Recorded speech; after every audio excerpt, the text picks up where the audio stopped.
Hello दोस्तों, आपका स्वागत है आपका अपना चैनल स्टडी विद अरविंद में। आज हम इस वीडियो में बात करेंगे जो लुसेंट का जो सामान्य विज्ञान है उसमें बायोलॉजी वाला सेक्शन से इसमें 800 प्रश्नों का संग्रह दिया गया है। जितने भी क्वेश्चन है सारा प्रीवियस ईयर का क्वेश्चन है। इसमें हम पहला 100 क्वेश्चन का इसमें डिस्कस करेंगे और जितने भी क्वेश्चन है सारा प्रीवियस ईयर का जो LDC SSC CDS रेलवे के द्वारा पूछा गया क्वेश्चन है जो आने वाले एग्जाम के लिए बहुत ही लाभदायक होगा। तो आप इस वीडियो को शुरू से अंत तक देखिए। अगर आप इस चैनल पर नए आए हैं तो चैनल को सब्सक्राइब कीजिए, लाइक कीजिए और शेयर कीजिए। चलिए स्टार्ट करते हैं आज का सेशन।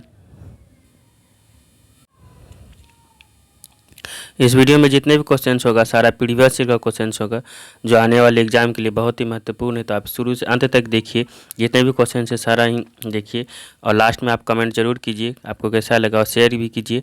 चलिए स्टार्ट करते हैं। पहला क्वेश्चन है हमारा, जीवन की मूलभूत इकाई क्या है? तो जीवन की मूलभूत इकाई कोशिका है। ये क्वेश्चन बार बार दोहराया जाता है, तो सभी क्वेश्चंस को आप ध्यान से देखिए। नेक्स्ट है, कोशिका के बारे में निम्न में से कौन सा कथन सही नहीं है? तो ये डी नंबर इसका सही नहीं है। सभी देह ऊतकों में एक ही प्रकार की कोशिकाएं विद्यमान है, ये सही नहीं है। इसमें सही देख लीजिए, कोशिकाओं के आकार और अमाप विशिष्ट कार्य से संबंधित होते हैं। कुछ कोशिकाओं के बदलते आकार होते हैं। प्रत्येक कोशिका में निष्पादन की अपनी क्षमता होती है। ये तीनों ABC सही है, लेकिन सभी देह ऊतकों में एक ही प्रकार की कोशिकाएं विद्यमान है, ये सही नहीं है।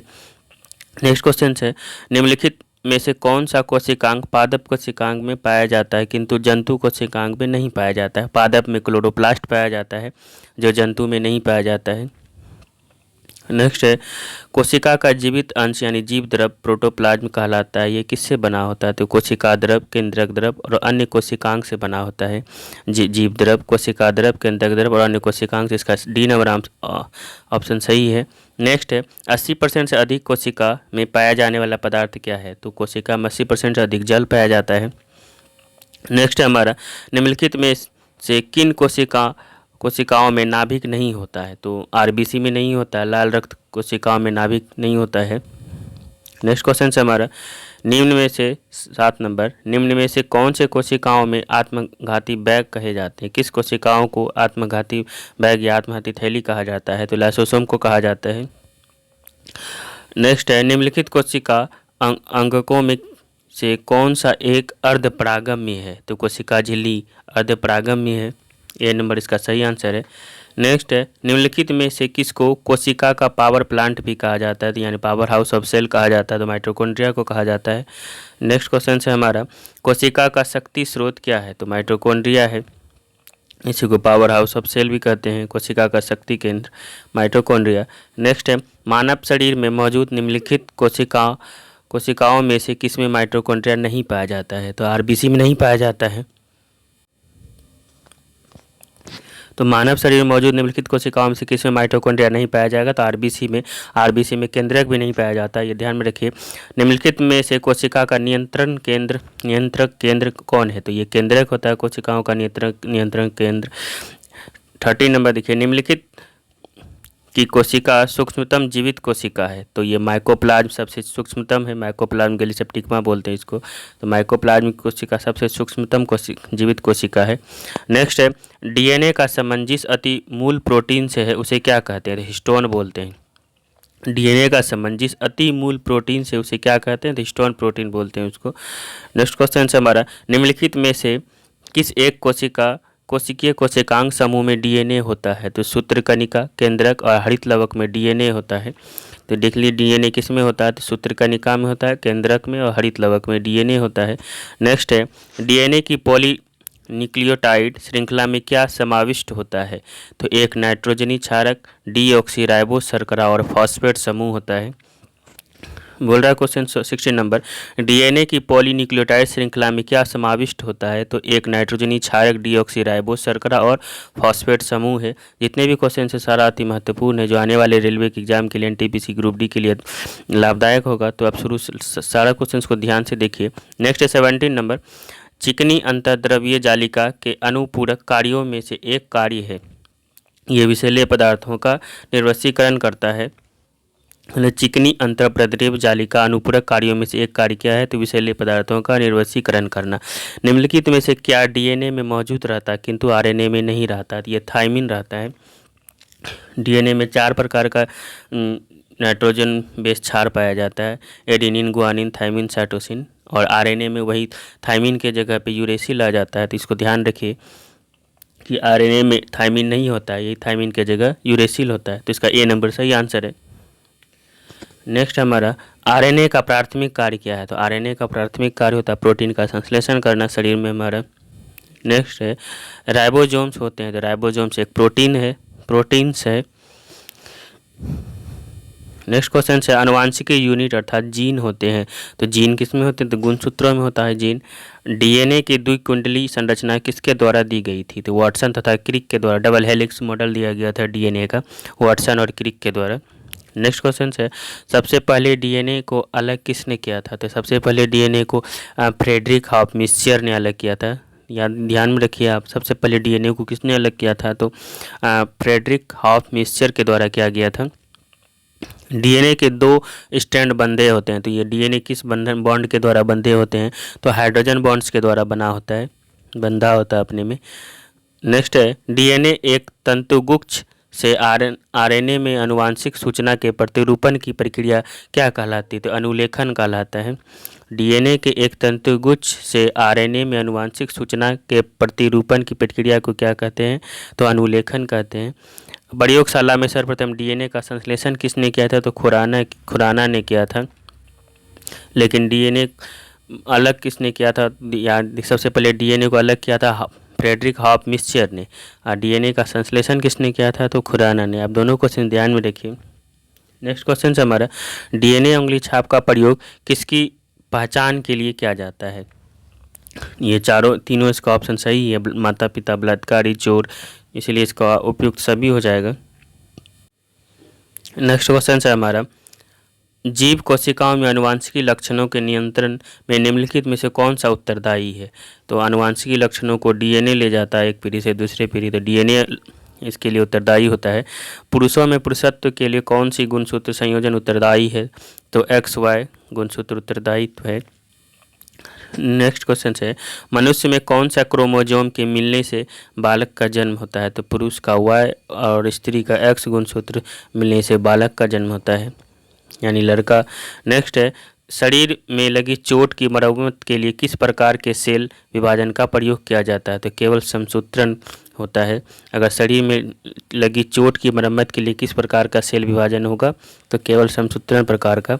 नेक्स्ट है गुणसूत्रों की आकृति विज्ञान के अच्छी तरह से अध्ययन किससे किया जाता है? तो ये मध्यावस्था से किया जाता है। गुणसूत्रों की आकृति विज्ञान का अच्छी तरह से अध्ययन किसके द्वारा किया जा सकता है? मध्यावस्था। नेक्स्ट है विषाणु में निम्नलिखित में से कौन सी एक विशेषता नहीं होती है? तो ये कोशिका भित्ति की मौजूदगी। विषाणु में कोशिका भित्ति की नहीं पाया जाता है। देख लीजिए क्या पाया जा रहा है, तो डीएनए या आरएनए की मौजूदगी होती है, उसमें दोनों पाया जाता है। परपोषी कोशिका के भीतर प्रजनन करता है, स्वभाव से पूरी तरह वो परजीवी होता है विषाणु, लेकिन कोशिका भित्ति की मौजूदगी ये इसका नहीं है, कोशिका भित्ति नहीं पाया जाता है। तीनों ऊपर वाला सही है, डी इसका गलत है, तो डी नंबर इसका आंसर हो जाएगा। नेक्स्ट है विषाणुओं में होता है, तो विषाणु में आरएनए और डीएनए दोनों होता है। पौधों को संक्रमित करने वाले अधिकांश विषाणुओं में क्या होता है? तो केवल दोहरे तंतुगुच्छ वाला आरएनए, यानी पादप समूह में विषाणु में डीएनए आरएनए दोनों होता है, लेकिन पादप में आरएनए होता है और जंतु में डीएनए। यानी पादप को अगर वो संक्रमित करेगा तो आरएनए के द्वारा। नेक्स्ट क्वेश्चन है 36 निम्नलिखित कथनों में से कौन सा सही है? तो विषाणु संक्रमित कर सकता है, तो विषाणु किसको किसको संक्रमित कर सकता है? तो विषाणु सबको करता है, जीवाणुओं को, कवकों को और पादपों को, विषाणु तीनों को संक्रमित करता है। इसका आंसर डी नंबर आंसर सही हो जाएगा। विषाणु किसको किसको संक्रमित कर सकता है? तो जीवाणु, कवक और पादप तीनों को। नेक्स्ट क्वेश्चन है निम्नलिखित में से सर्वप्रथम किस वायरस की खोज हुई थी? तो टीएमवी वायरस की खोज हुई थी, टोबैको मोजैक वायरस, इसी पे विषाणु की खोज की गई थी। नेक्स्ट क्वेश्चन है एड्स मानव प्रतिरक्षाहीनता विषाणु के द्वारा होता है, तो रेट्रो वायरस से होता है ये एड्स। नेक्स्ट क्वेश्चन जंतुओं में होने वाले फुट एंड माउथ रोग किसके कारण उत्पन्न होता है? तो फुट एंड माउथ रोग विषाणु के कारण से होता है। इबोला क्या है? इबोला एक वायरस है जो मच्छर के काटने से होता है। नेक्स्ट है दूध के दही रूप में जमने का कारण इसका लैक्टोबैसिलस नामक जीवाणु पाया जाता है, जिसके कारण से दूध के दही के रूप में जमता है। नेक्स्ट है निम्नलिखित में से कौन सा नाइट्रोजन फिक्सिंग बैक्टीरिया है? तो राइजोबियम जो नाइट्रोजन फिक्सिंग बैक्टीरिया है, बी नंबर इसका आंसर सही है। नेक्स्ट है सिम्बियोटिक कीटाणु जो कि वातावरणीय नाइट्रोजन के स्थिरीकरण के लिए उत्तरदायी है, किस में पाया जाता है? तो ये मटर में पाया जाता है। ये सिम्बियोटिक कीटाणु ये नाइट्रोजन के लिए दलहनी पौधा है ये। नेक्स्ट है फलीदार पादपों की जड़ों में उपस्थित गांठों में पाए जाने वाले नत्रजनन स्थिरीकरण जीवाणु कौन है? तो ये सहजीवी है। जो फलीदार मटर के पौधे में दलहनी पौधे में पाया जाता है वो सहजीवी होता है। नेक्स्ट है आनुवांशिकी हेर फेर द्वारा प्राकृतिक प्रतिकृतियों से विकसित जीवाणुओं का कौन सा जीवाणु विभेद समुद्र में बिखरे तेल का निवारण करने के लिए उपयोग में लाया जाता है? तो ये सीडोमोनास लाया जाता है। जो समुद्र में बिखरे तेल के निवारण के लिए उपयोग में लाया जाने वाला जीवाणु है ये सीडोमोनास। आप इसको ध्यान में रखिए 45 नंबर। नेक्स्ट क्वेश्चन से हमारा प्रशीतन या खाद्य परीक्षण में मदद करता है। तो ये जैव रासायनिक अभिक्रियाओं को दर को कम करके करता है। रेफ्रिजरेटर में खाद्य परीक्षण में मदद करता है, कैसे करता है? तो जैव रासायनिक अभिक्रियाओं को दर को कम करके।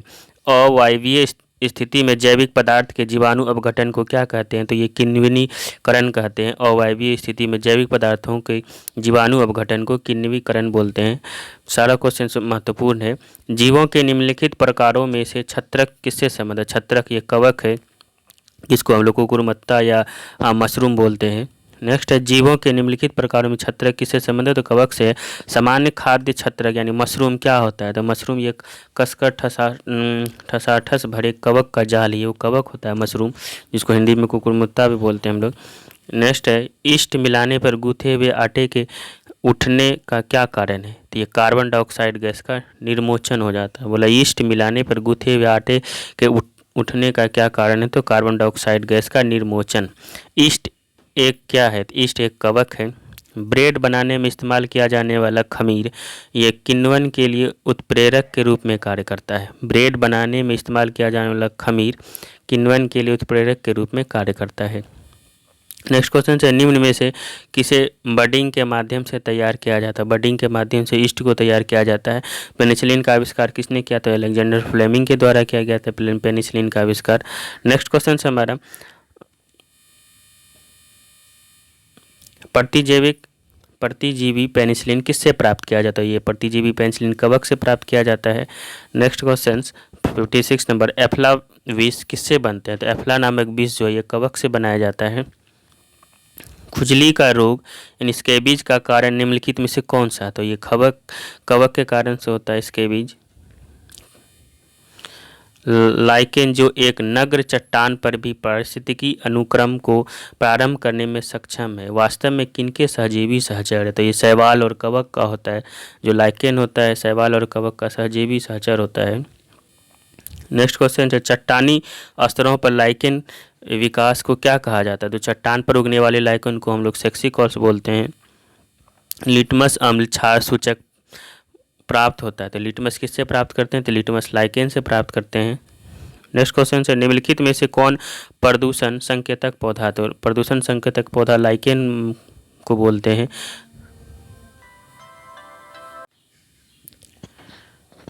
लिटमस अम्ल क्षार सूचक है, ये लाइकेन से है। नेक्स्ट क्वेश्चन निम्नलिखित में से कौन सा प्रदूषण संकेतक पौधा है? तो लाइकेन जो है प्रदूषक संकेतक है। जहाँ प्रदूषण होता है लाइकेन का पौधा नहीं उगता है। नेक्स्ट क्वेश्चन से आयोडीन किससे प्राप्त किया जाता है? तो आयोडीन लेमिनेरिया से प्राप्त किया जाता है। आप ध्यान में रखिए आयोडीन किससे प्राप्त करते हैं? तो लेमिनेरिया से प्राप्त करते हैं। शैवाल विज्ञान किसका अध्ययन? तो शैवाल विज्ञान शैवाल का अध्ययन। निम्नलिखित में से कौन सा स्वपोषित है? तो शैवाल जो होता है वो स्वपोषित होता है। नेक्स्ट क्वेश्चन है निम्नलिखित में से कौन प्रदूषक संकेतक पौधा? तो लाइकेन प्रदूषक संकेतक पौधा है। आयोडीन किससे प्राप्त करते हैं? लेमिनेरिया से। शैवाल विज्ञान शैवाल से है। निम्नलिखित में से कौन सा स्वपोषित है? शैवाल है। नेक्स्ट क्वेश्चन है निम्नलिखित में से किसे सामान्यतः पॉन्ड सिल्क कहा जाता है? ये क्वेश्चन ध्यान में रखिए। निम्नलिखित में से किसको पॉन्ड सिल्क कहा जाता है? तो ये स्पायरोगायरा को कहा जाता है पॉन्ड सिल्क। नेक्स्ट क्वेश्चन है शैवाल के फलने का क्या कारण है? तो सुपोषण होता है शैवाल का फलने का कारण। नेक्स्ट क्वेश्चन है निम्नलिखित में से किस में प्रमुख चरण युग्मोद्भिद यानी गेमेटोफाइट कहा जाता है? तो ब्रायोफाइटा को। बोला निम्नलिखित से किसे प्रमुख चरण युग्मोद्भिद है? तो ये ब्रायोफाइटा का है। नेक्स्ट क्वेश्चन है 68, निम्नलिखित में से कौन सा एक कवक एवं उच्च पादप की जड़ों के बीच उपयोगी कार्यात्मक संबंध को दर्शाता है? तो ये माइकोराइजा दर्शाता है। बोल रहा है क्वेश्चन से, निम्नलिखित में से कौन सा एक कवक एवं उच्च पादप की जड़ों के बीच उपयोगी कार्यात्मक संबंध को दर्शाता है? तो ये माइकोराइजा दर्शाता है। संसार में सबसे तेज बढ़ने वाला पौधा ये बांस है।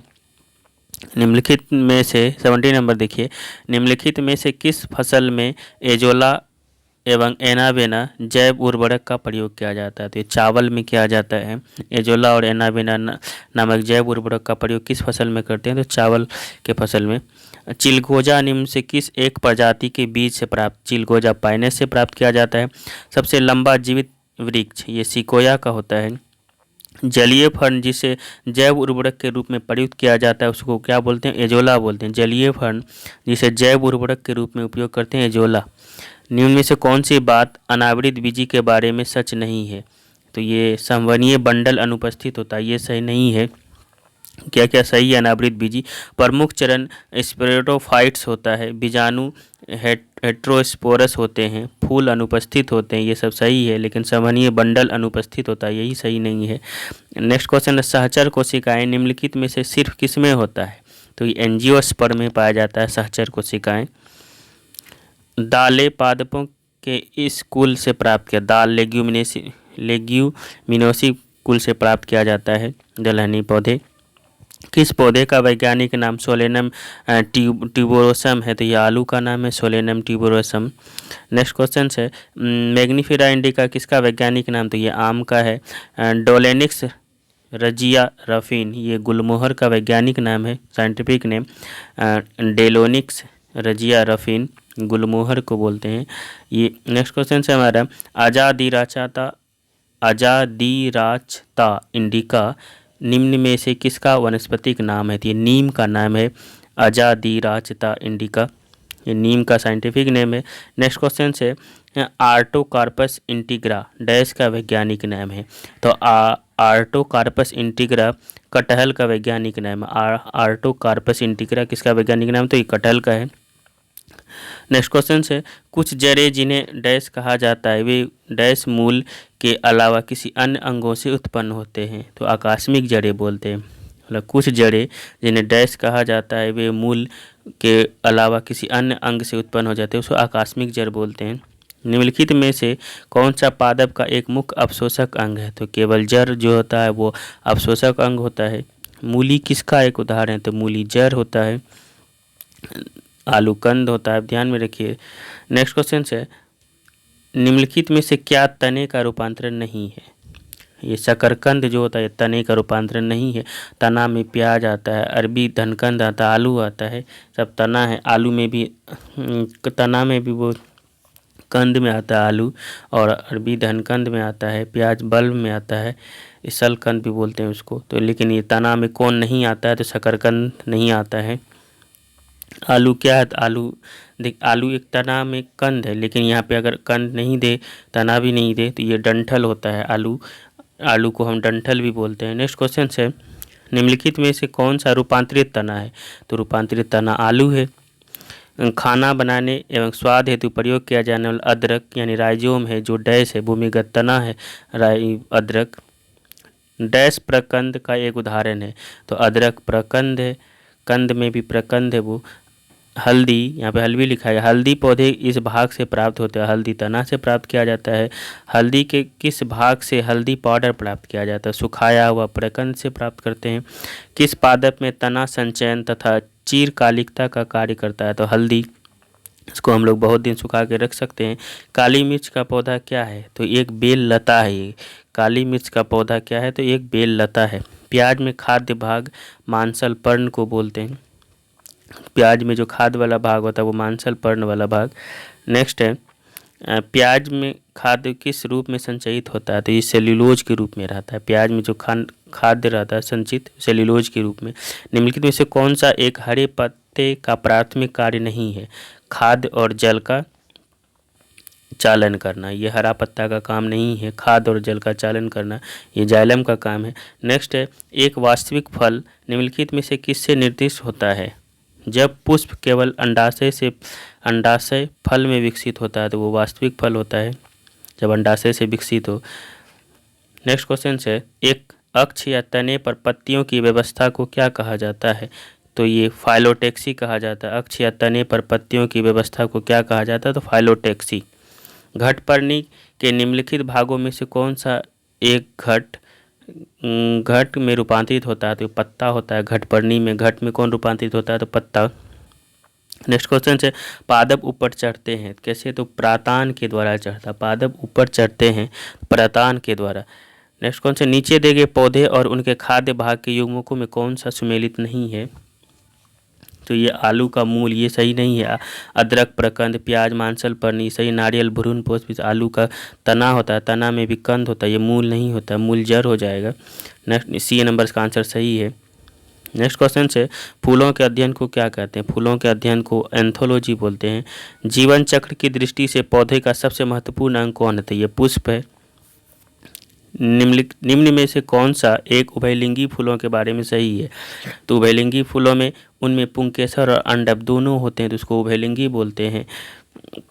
इस तरह से इस वीडियो में हम लगभग 104 क्वेश्चंस का डिस्कस किए हैं। आप शुरू से अंत तक देखिए, लास्ट में आप कमेंट जरूर कीजिए और चैनल को लाइक कीजिए, सब्सक्राइब कीजिए और शेयर कीजिए। Thank you.